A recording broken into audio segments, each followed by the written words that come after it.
Time. Oh, that's lovely. I'm recording again now, so I'm going to do 2. That's good. Okay. I'll do the first one and only do the second one.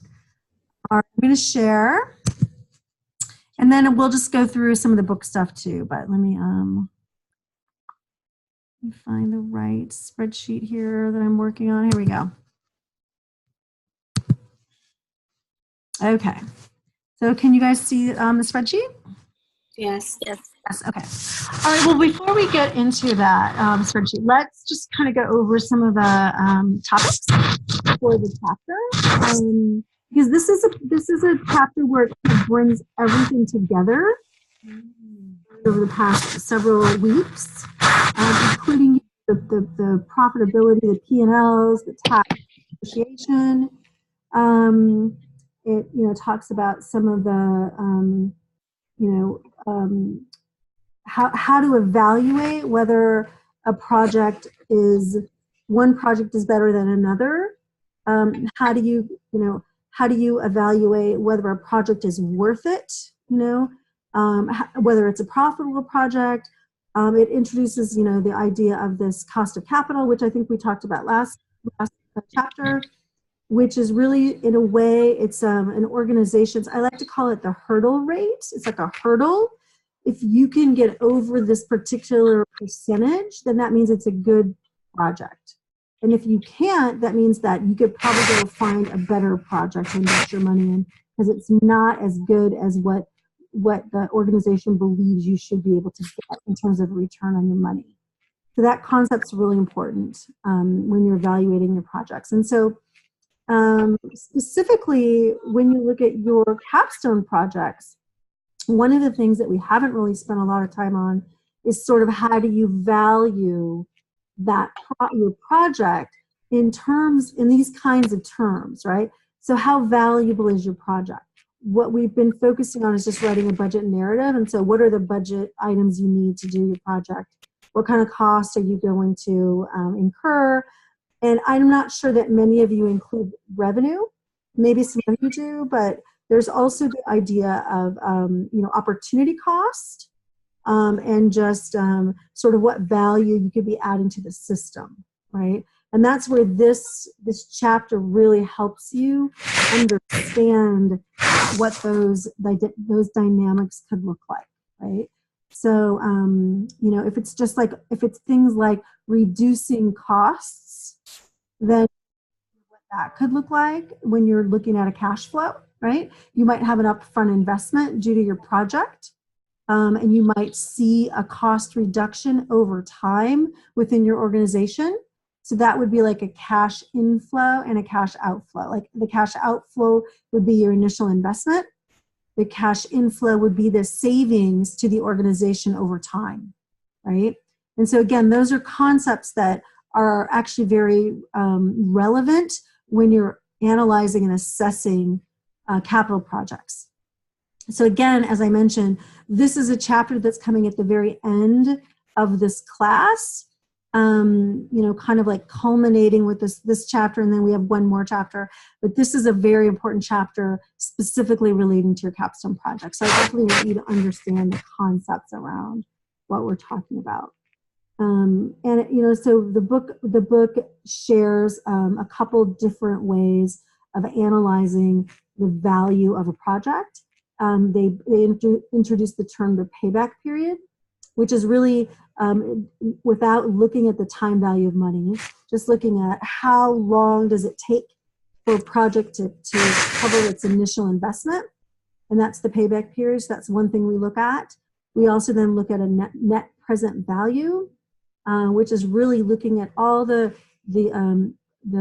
inflows, right? All the positive cash that you're going to generate over the period of the project, and you create a net present value of that. What is that worth today?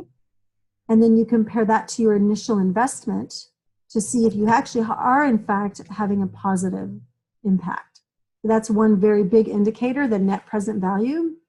We also have the IRR, the internal rate of return, which is really evaluating how the project is, how much internally the project is actually generating in terms of a percentage.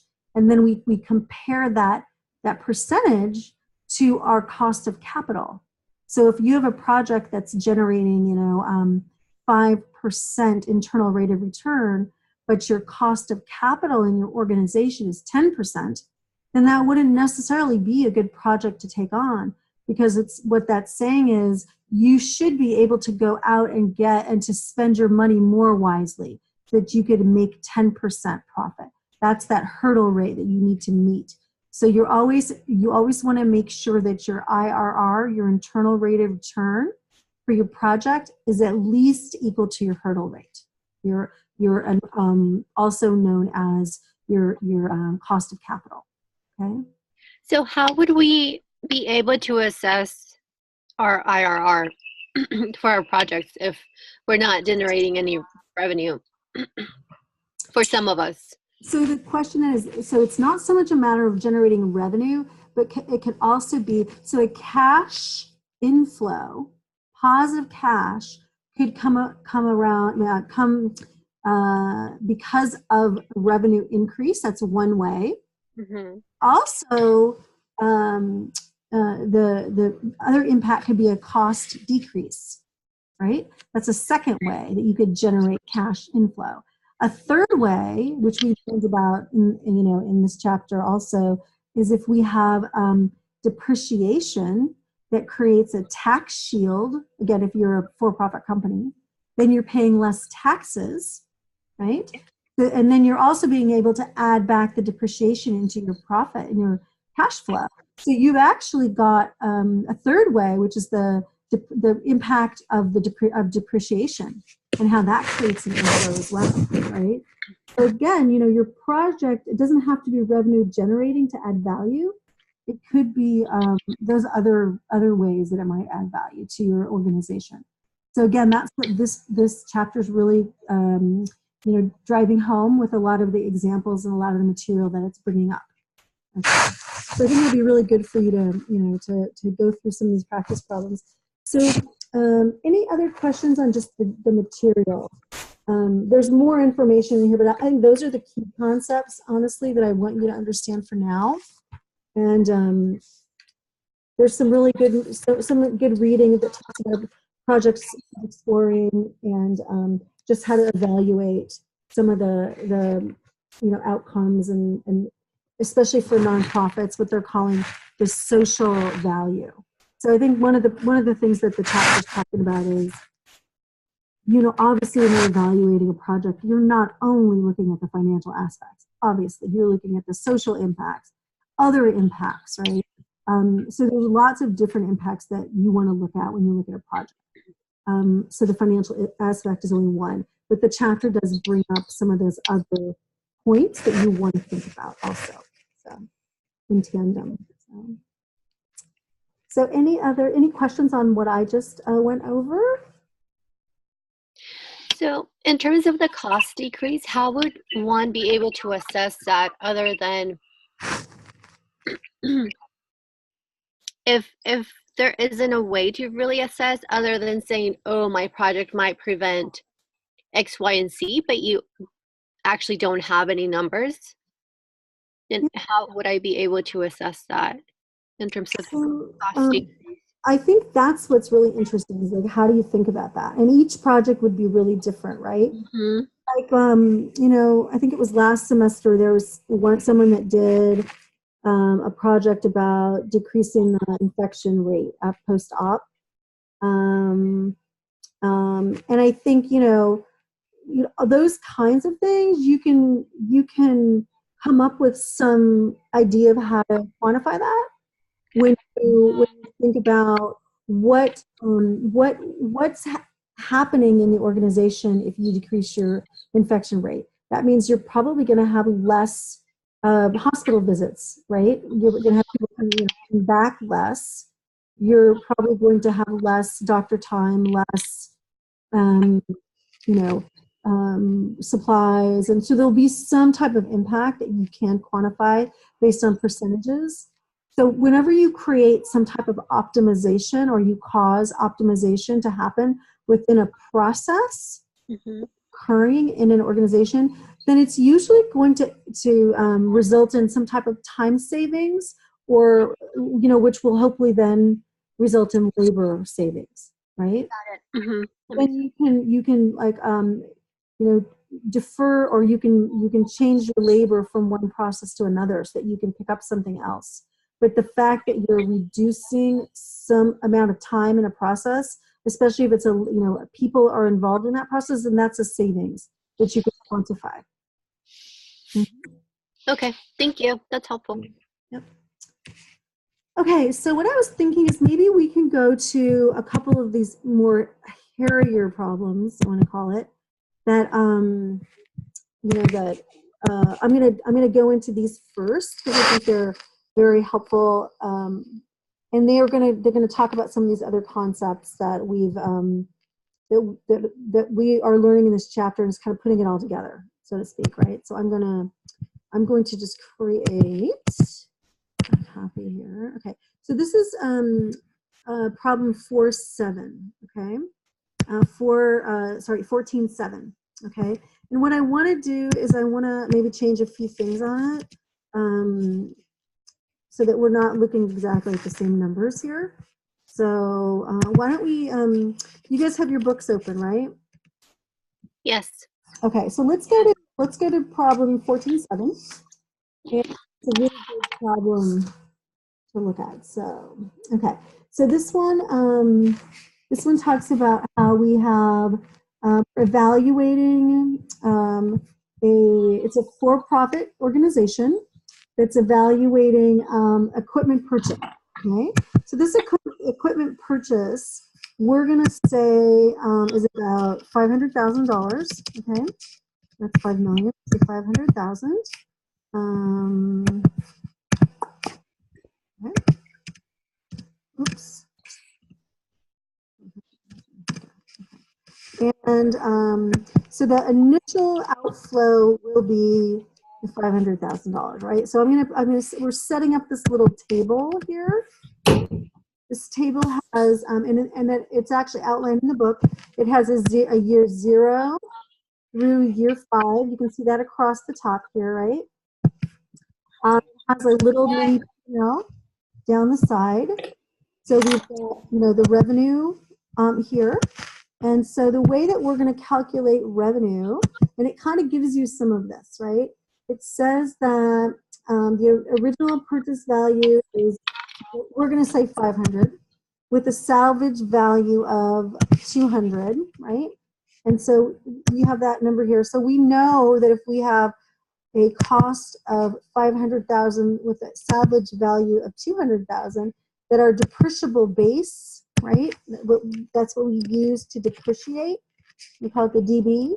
That's the cost less the salvage value, right? Okay.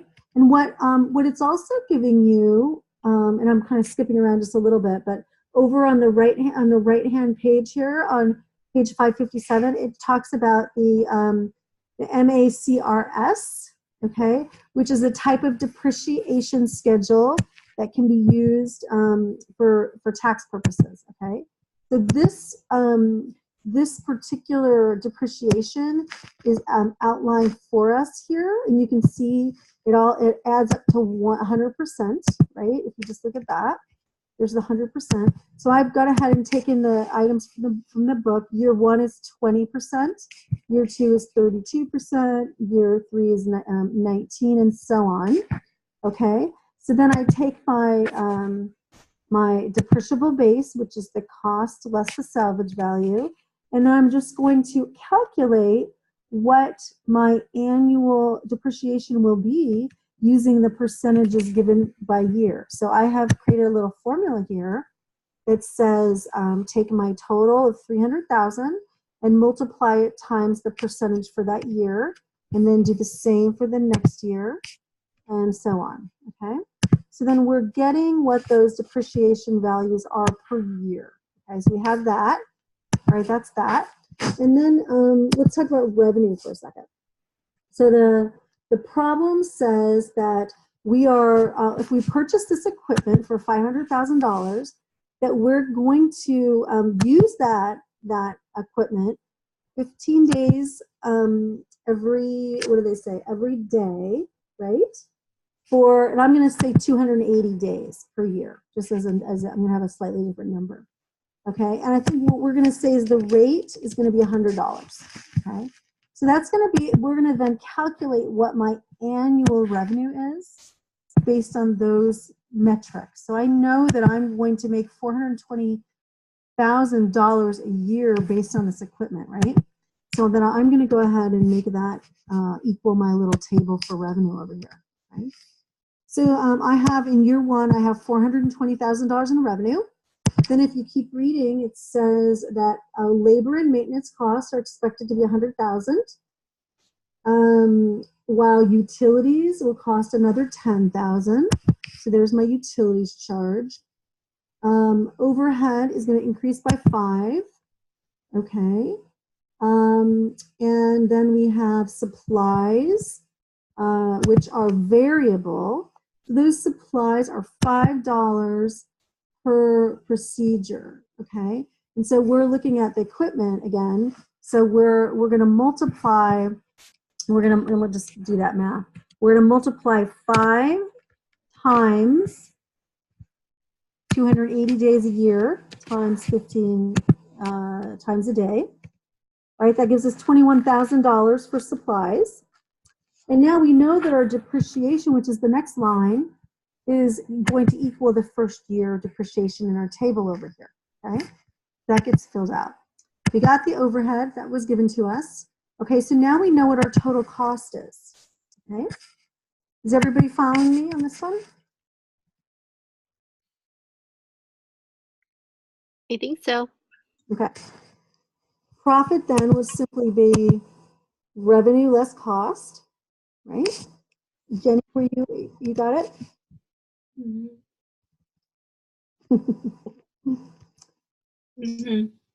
Okay. Do you want me, you guys, am I going too fast?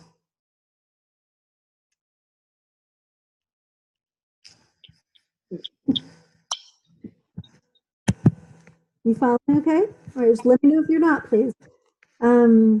So what I'm doing is I'm just calculating my profit, which is, again, it's the revenue that I calculated in my revenue table over here, right? Which was, again, based on the machine. They gave me the information, it's used 15 times a day, 280 days a year, and and I was able to charge $100 for each procedure using this machine. So that we know that that machine is allowing me to generate $420,000 in revenue that I wouldn't have if I didn't have the machine. And I'm just multiplying these together. Okay? So I know that that's the revenue that I'm getting for buying this machine. I know that it's going to cost me labor and material maintenance for the machine. It's going to some more utilities. There's supplies that I'm going to have to pay for when I use the machine. And then I have the depreciation expense and the overhead. Okay, so there's my total cost. So my profit's $224,000 for the first year for buying this machine. Now, what I'm going to do is I know that I have a tax rate of 40%. So I'm going to calculate what my taxes would be based on the profit. So I know that my income taxes are going to be $89,600. Okay. So therefore, let me subtract my taxes from my profit and find out what my profit is net of taxes. So I'm getting $134,000 is what my profit is net of taxes. Okay. So now that's what we learned a few chapters back, right? And then we learned that in order to calculate cash flow, we take our profit net of taxes and we add back our depreciation, because depreciation is not a cash, it's not a cash outflow. So we want to add it back in from our profit, to our profit. So we're going to add all our depreciation in here, okay? And then we have another line for salvage valve. We'll get to that in a minute. So our cash inflow for our first year is our profit net of taxes, and we are adding back our depreciation.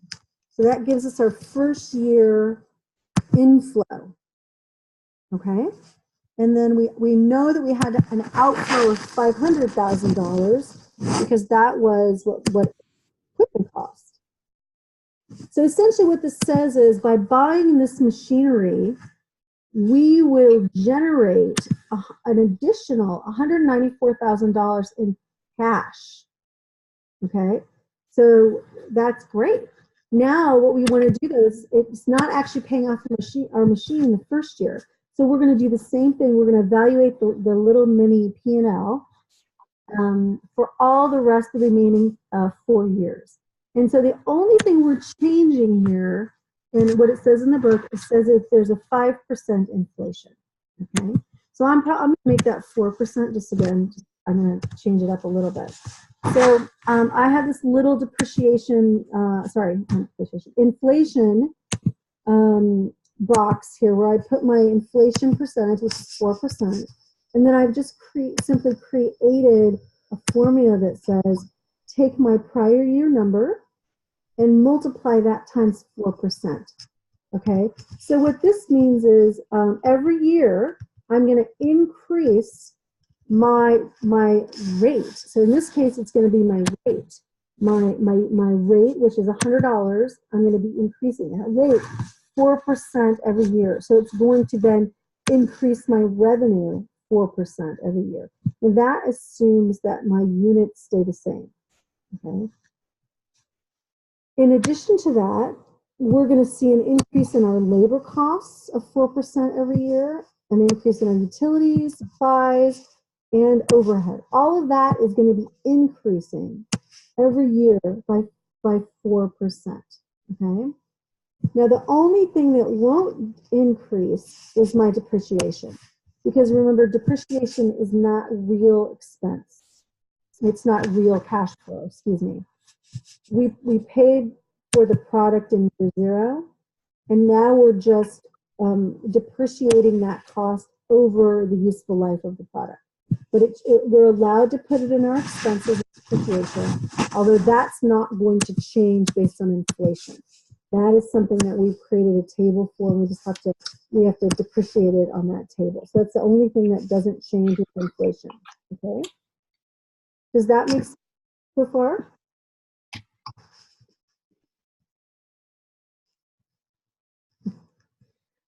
Okay, so then what I'm doing, I'm taking that profit that I generated on all these years, and I'm doing the same thing with income taxes. I'm calculating my income tax using 40% income tax rate. So I got a 40% income tax rate, and I'll be multiplying that against my profit, and then I'll be identifying what my profit would be then without the taxes, subtracting the taxes. I have depreciation I'm going to add back in. And then in year 5, I have the salvage value that I'm going to receive for selling my equipment at the end of those 5 years. And I know I'm going to get that $200,000. So there it is in year 5, the $200,000 worth of salvage value. Okay. So now what I have here, you can see I have all my inflows here. These are all my inflows, 5 years of inflows, totaling $1,235,000. Okay, and then I have my outflow in year 1 of $500,000. Okay, so then they're asking for is to do an NPV and an IRR. So what is the net present value of this project? Okay, and what is the internal rate of return? So there's a formula for NPV. Okay. Mm-hmm. You were to just put it in Excel and do an NPV, mm-hmm. It comes up, right? You just double click it, and then it tells you what the formula is right here. You see that? Mm-hmm. Yeah. One of the things that the problem also told us is what our cost of capital is, what our hurdle rate is. So what we can do is we know that it's 10%. So I just put it up here. So I can click onto that cell, and that will give me my 10%. And then it asks you then to just put your cash flows for the 5 years of your project. So I'm adding that, okay? And then I'm going to close my parentheses. So now what I've got if I hit enter, is I have the net present value of all my cash outflows. Okay. What I need to do now is I need to subtract original investment. And since that's shown as a negative, I'm just going to add it. Okay. And then that's what's going to give me my. Okay. So there's my net present value. So essentially, if I pay 500,000 now, I will make 407,000 in the project would be worth $407,000 in net present value. Okay. So if it's positive, it's great, but you also have to make sure, because we're already using our cost of capital, right? So since we're already using our cost of capital, we already know that it's meeting that hurdle, right? So it's good, it's positive, it's important. So I think the other thing that's asking us is to calculate the IRR. So the IRR formula it's a really simple formula. I mean, it's actually, you put in IRR, okay, you double click it. And what you're doing here is you're really just summarizing all the values together in this case, okay? And you hit enter. So you can see that our IRR is 35%. So that means our rate of return is at 35% on this project, okay? And our hurdle rate's only 10%. So that means that we're well above the hurdle rate of 10%, the cost of capital, right? So this is obviously a really very positive project. Now, part of that is because I juiced up the numbers a bit. So let's just say that I took them down now. Let's say that I made this 200. The machines only use 200 days per year, and the rate that we get is only $50. Just those two changes, look what they did down here. They made our net present value negative, right? And they made our internal rate of return negative. So both of those things then would say that this project is no longer worth it. It doesn't meet our cost of capital and it has a negative internal rate of return. So those are both ways of saying it's not a good project, right? So again, these are really sensitive metrics to use for the project, but again, it's a way of really determining whether it's a project that makes economic sense or not. Okay. So that was a bit of information. So let me just pause and see if you have any questions. You want me to go over any piece of that?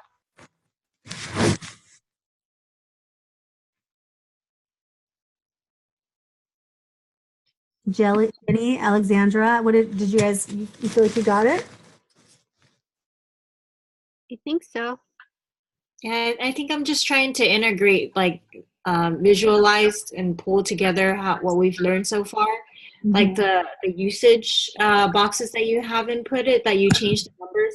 It just reminded me of chapter 5, when we had to change the different numbers of volume. Mm-hmm. Yeah. Mm-hmm. Yep. Okay. So I think maybe we'll do, I know because time goes by so quickly, doesn't it, when we're having fun. Let's see, let's go on to another one. How about that? This is a different example. I'm going to do the same thing. I'm just going to copy this to here.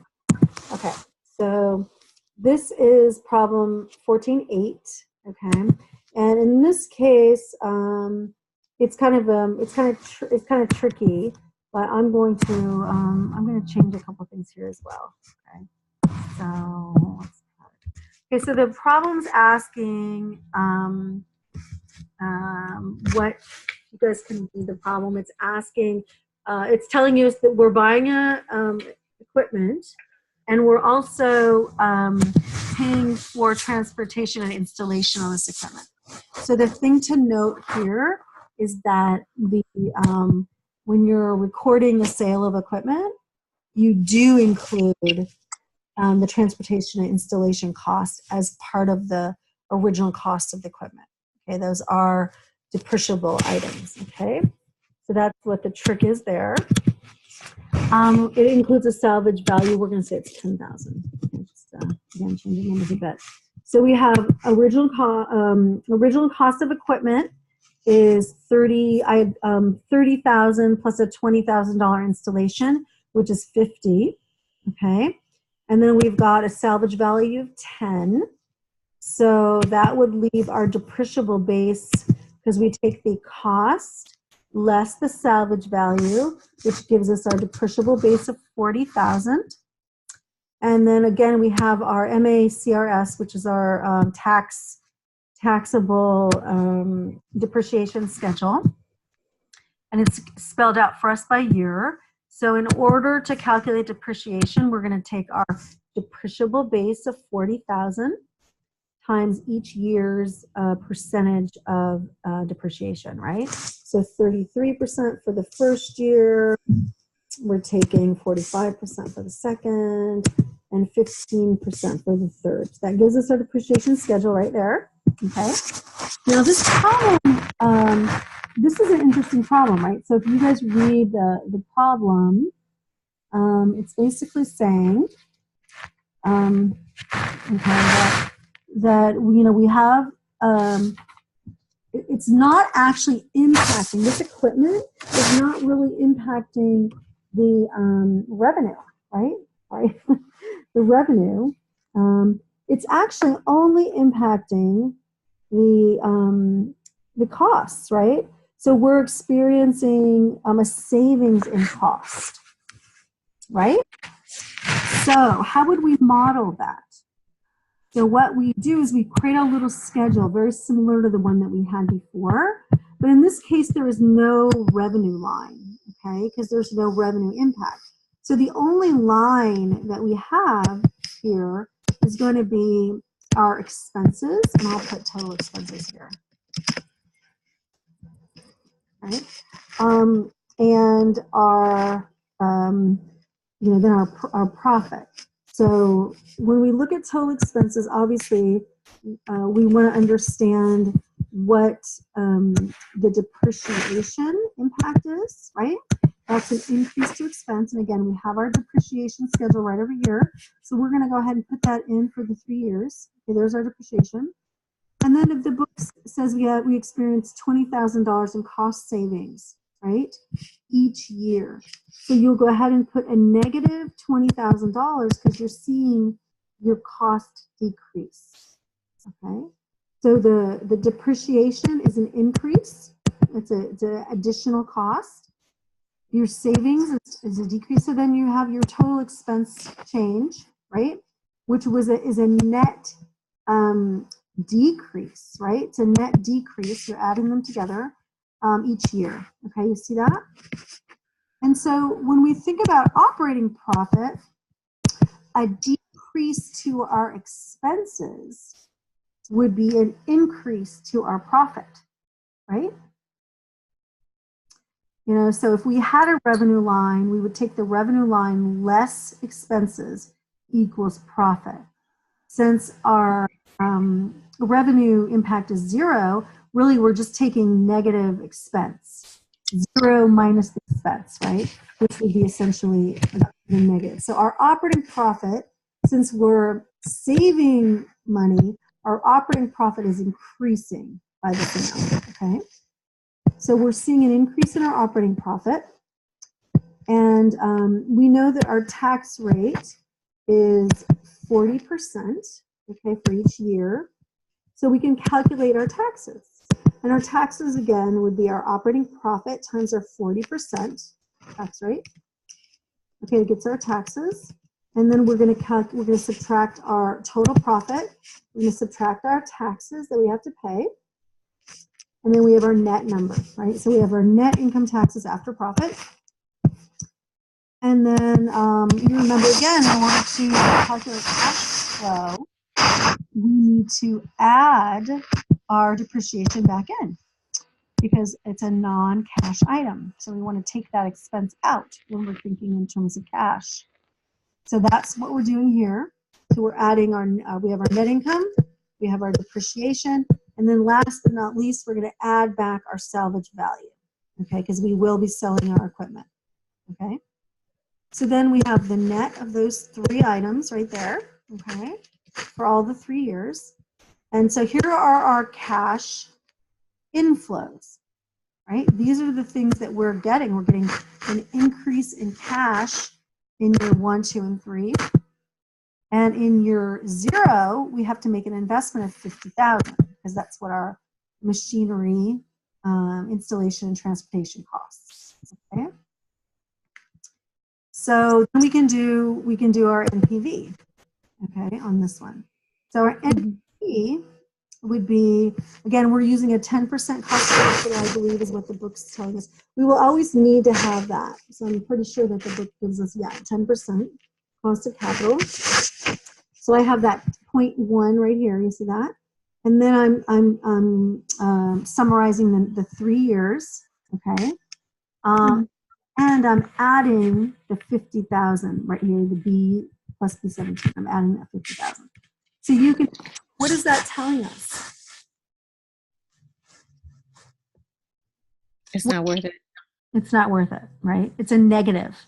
So that means it's not worth it. The equipment's too expensive for the benefit that we're going to be getting from it. Okay. So if the installation and transportation was only $5,000, let's say, then what happens?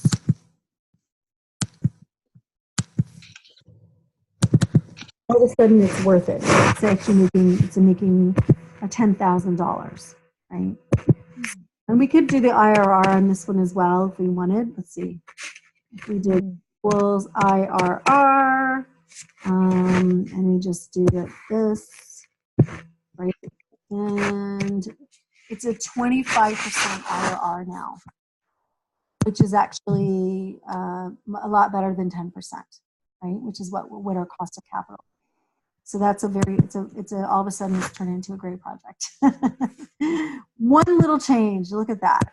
And it went from terrible to great. So, I mean, it also helps you when you analyze your projects. If you see that it's negative, then you can evaluate all your assumptions and say, is there anything here that I've been too conservative on, right? And conversely, if you have a really high IRR, like 80%, then you probably need to look and say, this seems a little high. Maybe I'm overly optimistic on something, because usually the projects, very rarely can you find projects that are that profitable, right? Okay. So any questions on this one?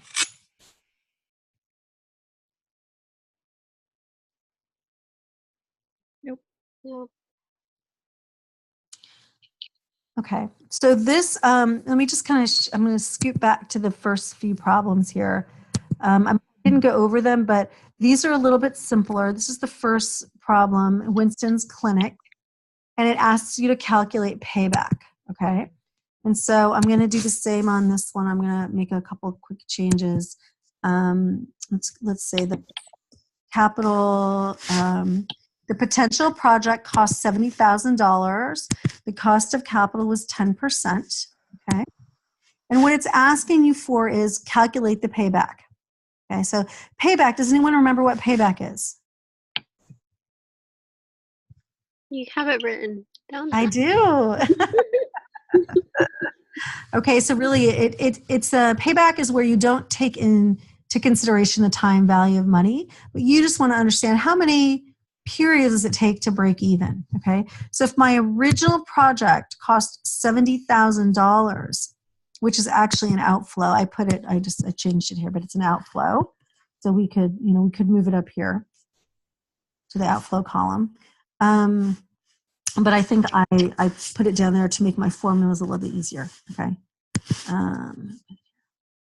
So what we're wondering is then, if you were to just look at the numbers, you'll see that I have a cumulative row here, right?